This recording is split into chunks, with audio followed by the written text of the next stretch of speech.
Okay, everybody, this is Emar Selpertooth, the Sports Inquirer, and we're happy to be joined by Ed Joyce, head coach of Georgia State women's soccer. The team opened up conference play this past weekend. You split your contest, but overall impressions of the team and how you think they handled their first weekend on the road, especially in conference play.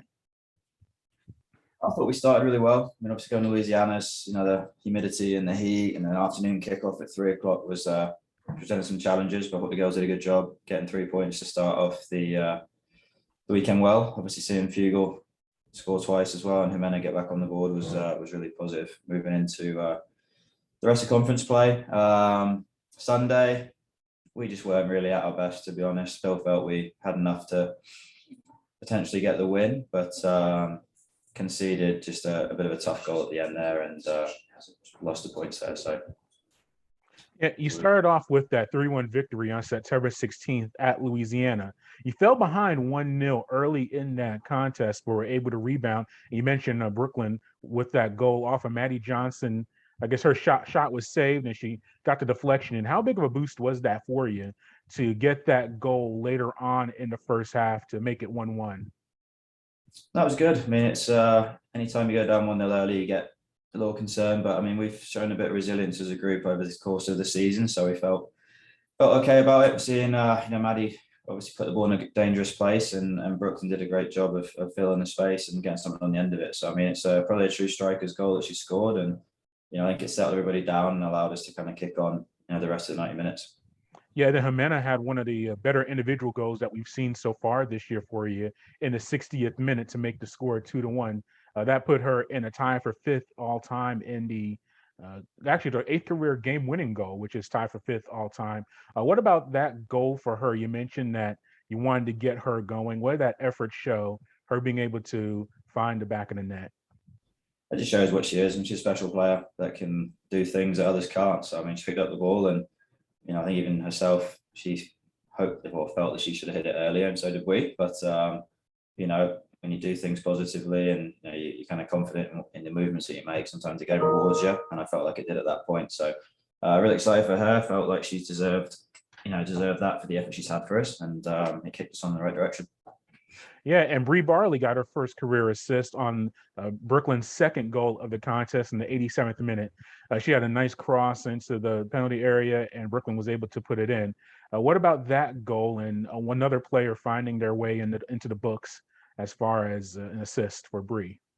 It's not great for her. I mean, she's a talented kid who's really kicking off in terms of how her season's going, I think, and getting the best of her coming into the important part of the season. So she got into a good area and put the ball into a better area. And again, Brooklyn striker's goal gets in the right start and puts it away. So it's really happy for both of them as freshmen to be impacting games.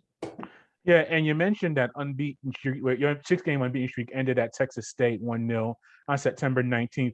But Maria Subis was able to come back. She got injured or hurt in that game against Louisiana. Was able to make her way back. How good was that to have her?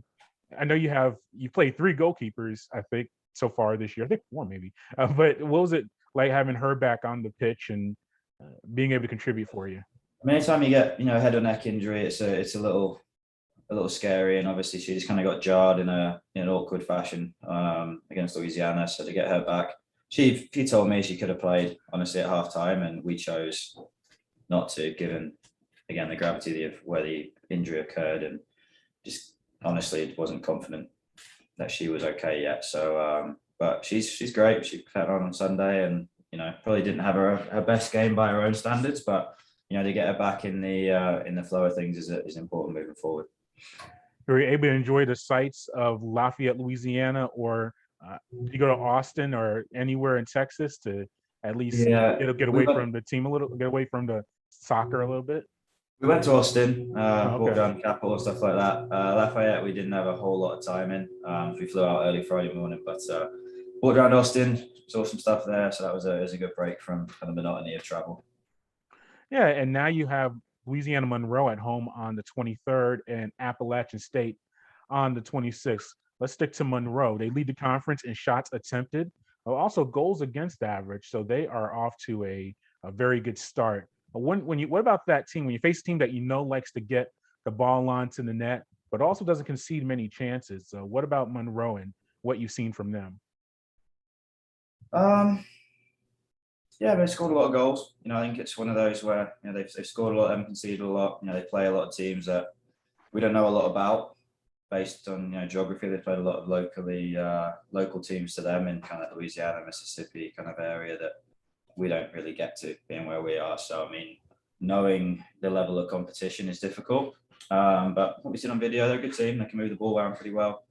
Lots of international players that are pretty experienced in terms of how they want to play, and they have a good identity of what they want to do. So it'll be a tough game. They've done a good job down there of improving that program quite quickly. So we're looking forward to seeing kind of what we can do against a team that's 7-0 and scoring a lot of goals.